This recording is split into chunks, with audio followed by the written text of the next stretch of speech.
going to explain what Sambo is all about. They're going to show you a couple of styles. One without contact in terms of striking and one with. With that, let's give a warm round of applause to Bob Clark. Good afternoon.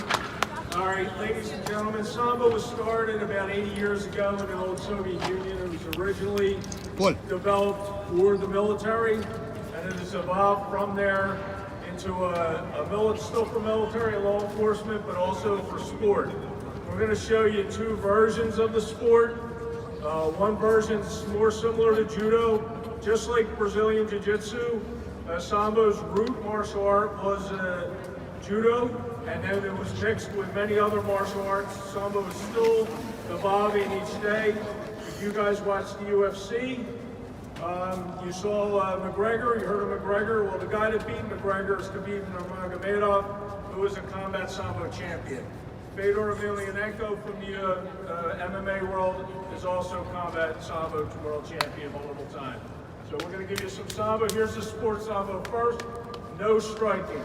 They're going to go through a little exhibition match. We got Nikolai Kozitsky and Artur Parshin, both members of our organization. Artur was with the Belarus national team, and Nikolai is a several-time international medalist from the United States. All right, guys, show them some sport Sambo, please.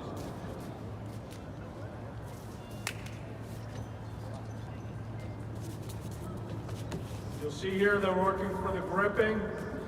They're going to compete, throws. It's very dynamic, it's very aggressive. A lot of your jacket grappling arts aren't quite as aggressive as Sambo. Sambo's aggressive. They can follow these throws right to the mat with submissions and pins and hold downs. He's going right to a hold down there. You cannot win in Sambo by a hold down though, like you can in judo.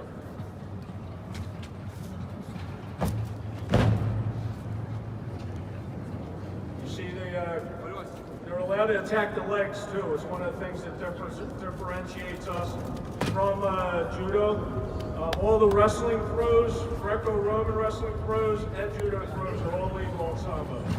Gripping rolls too, no gripping rolls.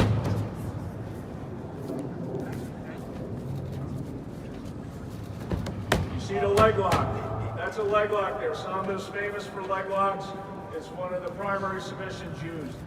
The philosophy of that is that in the old military days, if you break somebody's leg, it takes 3 soldiers out of the fight. 2 to carry them, 1 who's hurt. We'll do like 2 more throws, and then we're going to evolve into the combat Sambo.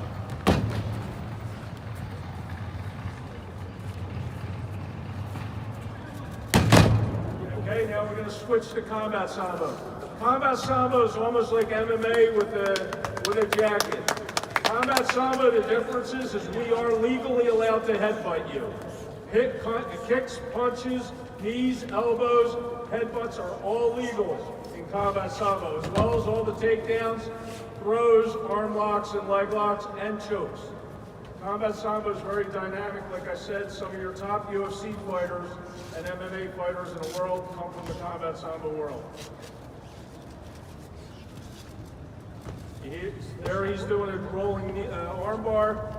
You'll see that also in judo and jiu-jitsu.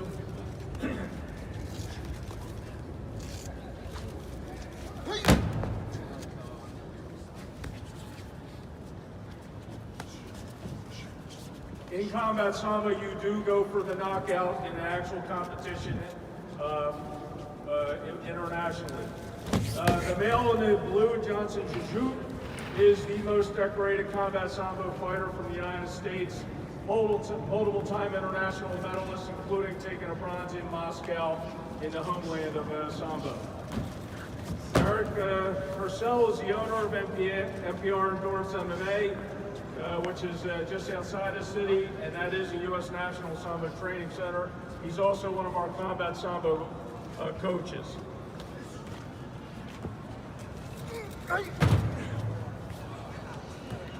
We'll do about 2 more moves each, and then hopefully you guys give them a big round of applause. We will be going shortly to the Pan American Championships in Santo Domingo, Dominican Republic, and then we'll end up in Seoul, Korea later in the year for World Championships. Our table's over here. We're one of the few people in the United States that teach this martial art. One more each, guys.